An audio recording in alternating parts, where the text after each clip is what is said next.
सारी दुनिया में त्योहारों को मनाने के पीछे जीवन को उत्सव बना लेने का भाव अंतर्निहित रहा है।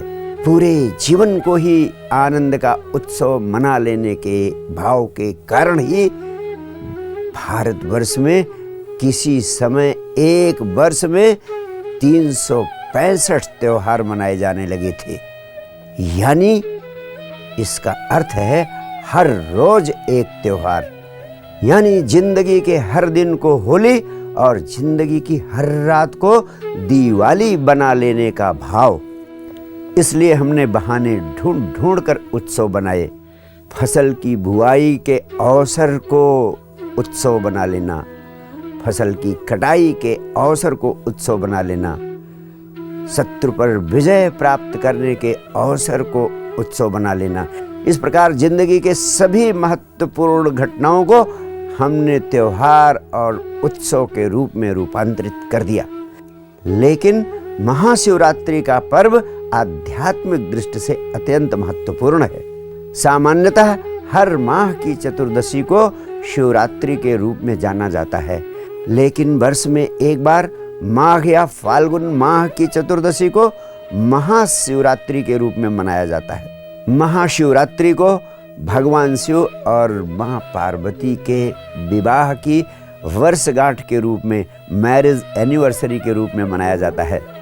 लेकिन पुराणों के अनुसार इसी दिन भगवान शिव ने समुद्र मंथन से निकलने वाले विष का पान करके सारी मनुष्यता को नष्ट होने से बचाया था और वे नीलकंठ के रूप में जाने लगे थे। ऐसी मान्यता भी है कि इसी रात को भगवान शिव ने सृष्टि के सृजन, पोषण और संहार का अद्भुत नृत्य भी संपन्न किया था। इस महोत्सव में विशेष व्रत का आयोजन किया जाता है। आध्यात्मिक साधना करने वाले साधक इस अवसर पर पूरी रात जागते रहने के साथ साथ जागरूक रहने की भी साधना करते हैं, होशपूर्ण रहने की भी साधना करते हैं। आध्यात्मिक दृष्टि से इस अवसर पर ग्रहों की ऐसी विशेष स्थिति पैदा होती है जिसके परिणाम स्वरूप मनुष्य के भीतर की जीवन ऊर्जा ऊपर की तरफ स्वतः प्रवाहित होने लगती है और आध्यात्मिक साधक इस अवसर का विशेष उपयोग कर सकते हैं। आध्यात्मिक साधक इस अवसर पर रात में जागते रहने के साथ साथ अपने रीढ़ रज्जु को सीधा रखने का प्रयास करते हैं, जिससे कि ऊर्जा सहजता से ऊपर की तरफ प्रवाहित हो सके। तंत्र विज्ञान के अनुसार यह संपूर्ण ब्रह्मांड शुद्धतम चेतना की अभिव्यक्ति मात्र है। इस ब्रह्मांड को प्रकट करने के लिए शुद्धतम चेतना को दो हिस्सों में टूटना पड़ा। ये दोनों हिस्से एक दूसरे के बिना अपने पूर्ण स्वभाव को अभिव्यक्त करने में असमर्थ होते हैं। उस शुद्धतम चेतना का एक आयाम है शिव, जो पुरुष रूप हैं, स्थिर हैं यानी स्टैटिक हैं। वह जैसे हैं वैसे रहने में सक्षम हैं, लेकिन वह स्वयं कुछ करने में सक्षम नहीं है। दूसरा आयाम है शक्ति, जो स्त्री रूप है। वह सक्रिय गुणों वाली है, वह सृजनात्मक क्षमता से परिपूर्ण है। दूसरे शब्दों में वह इस ब्रह्मांड की माता स्वरूप है, क्योंकि सारे रूप और सारे आकार उन्हीं से पैदा हुए हैं। अध्यात्म के विज्ञान का एक महत्वपूर्ण राज यह भी है कि इस ब्रह्मांड में जो कुछ भी है वह सारा का सारा सूक्ष्म रूप से मनुष्य के भीतर उपलब्ध है। इसीलिए कहा गया है यत यत ब्रह्मांडे तत् तत् पिंडे। जो कुछ इस ब्रह्मांड में है वो सारा सूक्ष्म रूप से इस शरीर में समाहित है। और इस ब्रह्मांड को संचालित करने वाले जो नियम हैं वह भी पूरी तरह इस शरीर के संचालन के प्रति भी लागू होते हैं। मनुष्य के भीतर जो शक्ति है उसे कुंडलिनी ऊर्जा की संज्ञा दी गई है। यही ऊर्जा मनुष्य के शरीर में रीढ़ रज्जु के नीचे मूलाधार में स्थित होती है।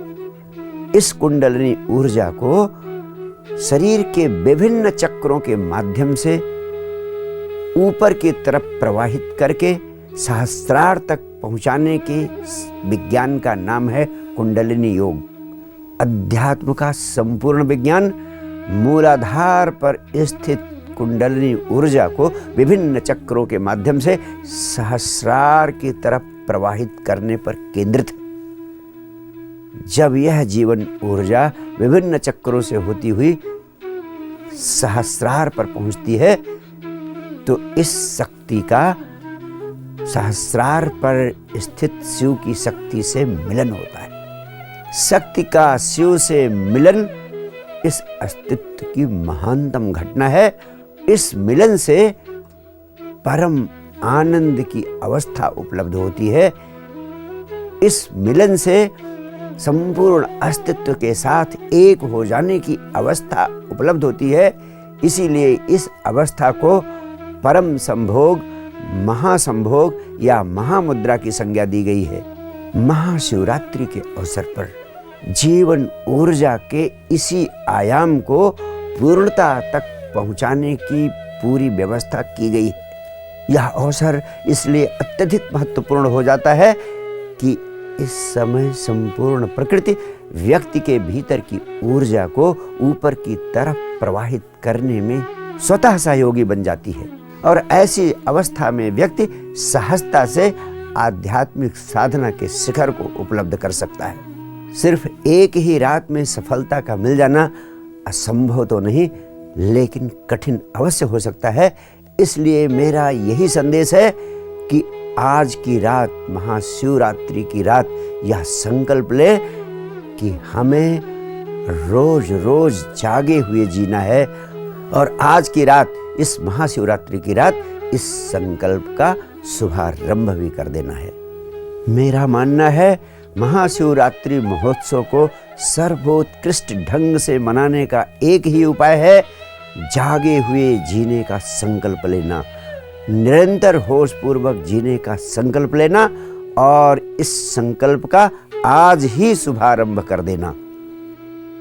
आज इस अवसर पर भगवान शिव के द्वारा सारी मनुष्यता को दिए गए कुछ महत्वपूर्ण योगदान के संबंध में अवश्य चर्चा करना चाहूंगा। उनका सबसे महत्वपूर्ण योगदान है विज्ञान भैरव की 112 ध्यान की विधियां। यह 112 विधियां 112 सूत्रों के माध्यम से दी गई हैं और हर सूत्र स्वयं में ध्यान की एक विधि बन जाता है। आप यह जानकर हैरान होंगे कि सारे के सारे 112 सूत्र सिर्फ 2 पेज के भीतर समाहित किए जा सकते हैं, लेकिन ये सूत्र इतने सारगर्भित हैं कि इन पर हजारों हजार पेज की टीकाएं लिखी जाती रही हैं। मेरा मानना है कि इससे अधिक सारगर्भित कोई दूसरी पुस्तक, कोई दूसरा ग्रंथ इस दुनिया में आज तक पैदा नहीं हुआ।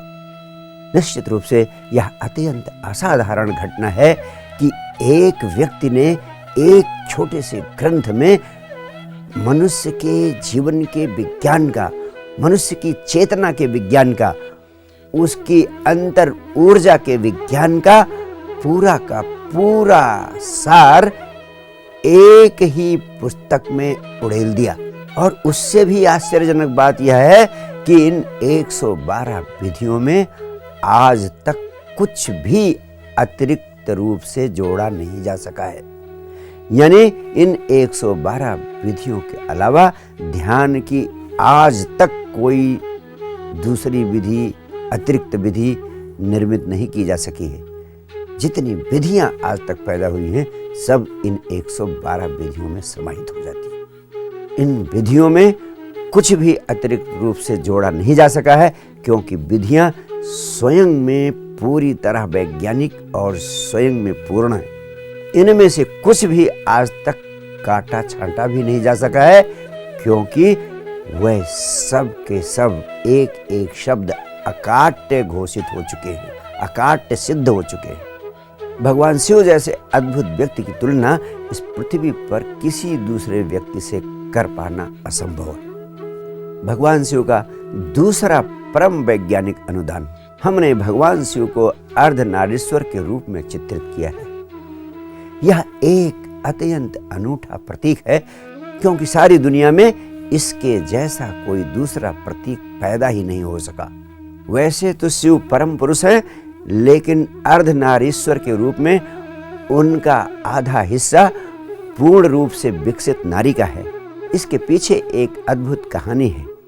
कहते हैं भगवान शिव परम आनंद की अवस्था में डूबे रहते थे और उनके इस रूप को देखकर, उनकी इस आनंद भाव दशा को देखकर, उनकी इस मस्ती को देखकर माँ पार्वती उनके प्रति आकर्षित होती चली गई और इतना आकर्षित होती गई कि उनको पति के रूप में पाने का संकल्प कर लिया और अंततः वह उनको अपने पति के रूप में पाने में सफल भी हो गई। एक दिन माँ पार्वती अत्यंत विनम्र भाव से भगवान शिव से कहती हैं, जिस अवस्था में आप निरंतर आनंद मग्न रहते हैं, जिस गहन आनंद भाव में आप हमेशा डूबे रहते हैं, उसका अनुभव मैं स्वयं भी करना चाहती हूँ। मैं क्या करूँ, कैसे यह अनुभव मुझे उपलब्ध हो, इसके लिए मैं कुछ भी करने को तैयार हूँ, हर प्रकार की तपस्या करने को तैयार हूँ। मेरा मार्गदर्शन करें, मुझे वैसा अनुभव कराएं। भगवान शिव ने कहा, तुम्हें कोई तपस्या करने की जरूरत नहीं है, तुम आओ और विश्राम पूर्वक मेरी गोद में बैठ जाओ। उनके आमंत्रण पर माँ पार्वती भगवान शिव की गोद में बाईं तरफ बैठ जाती है। वह इतना प्रेम और समर्पण के भाव से भरी हुई भगवान शिव की गोद में बैठ गई कि भगवान शिव ने उन्हें स्वतः अपने भीतर खींच लिया और भीतर खींचते ही भगवान शिव का आधा शरीर, आधा हिस्सा माँ पार्वती का शरीर का हिस्सा बन गया। इस प्रकार वह आधा पुरुष आधा स्त्री अर्धनारीश्वर के रूप में प्रसिद्ध हुए। भगवान शिव का अर्धनारीश्वर का रूप इस सत्य का प्रतीक है कि आपके भीतर स्त्री और पुरुष दोनों मौजूद है। हर पुरुष के भीतर स्त्री भी है और हर स्त्री के भीतर पुरुष भी है।